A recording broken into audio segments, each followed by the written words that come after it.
Ditën e shtunë u përcollën për në banesën e fundit çifti Gushi dhe 2 fëmijët e tyre nga Patosi, të vrarë në hyrje të Vlorës pas përplasjes prej makinës luksoze Audi, jo aksidentalisht, por sepse drejtuesi i saj, djali i një biznesmeni, e ngiste makinën me shpejtësi afro 200 km/h. Për ngjarjen e rëndë është hartuar një raport paraprak konfidencial nga ekspertët e policisë së shtetit, me të dhëna nga kamerat policore dhe ato ambientale, ku mes të tjerash është konstatuar dhe një abuzim ligjor prej policisë rrugore që duhet hetuar nga SHQBA. Fakti është ky: nga Lapraka deri 10 km para vendit të ngjarjes tek Kripa në Vlorë, makina e drejtuar nga 22 vjeçari Igli Bashkim Madani ka kaluar me shpejtësi piloti në 22 postoblloqe e 10 pika radari policor. Por në asnjë prej tyre djalit të bosit nuk i është bërë shenjë të ndalonte, apo të njoftoheshin sallat operative të komisariateve që të ndiqej deri në ndalim, veprim që do ta kishte evituar tragjedin. Ecje me shpejtësi, me xhirim gomash, dalje nga makinat luksoze me këmbë krah të hapur, vështrimet si të fortë dhe kërcënime prej këtyre lëtyrave shikon për ditë në mes të bllokut, para shkollave dhe universiteteve, në mes të qyteteve, madje mes plazheve para komisariateve. Por policia nuk vepron, ndërsa qytetarët që reagojnë kërcënohen prej garipave me makina luksi, ata që dëmtohen lihen rrugë, ndërsa ata që denoncojnë sillen vërdall ose nuk përfillen. Policia e di cilët janë, u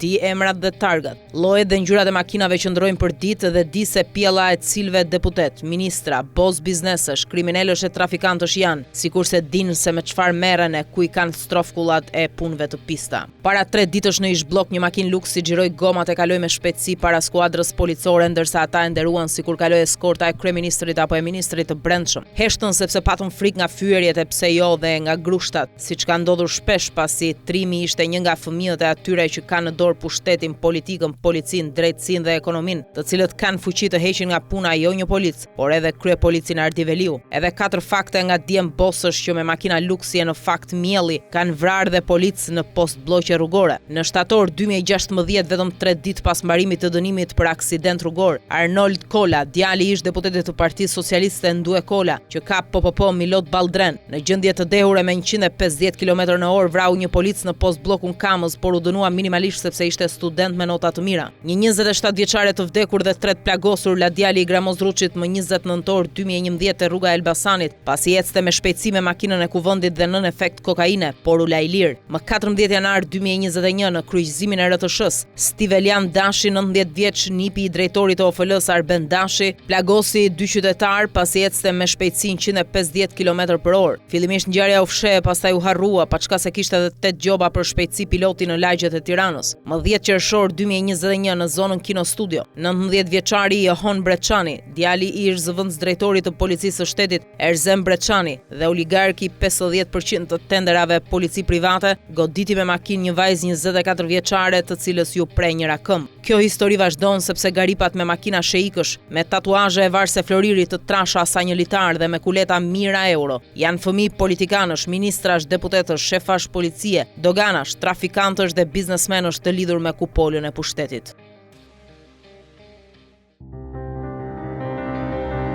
Pamfleti është një platformë mediatike analitike që u lind si domosdoshmëri, një tribune pa kompromis, si një zë i fuqishëm në luftën pa ekuivok ndaj krimit dhe korrupsionit politik në Shqipëri.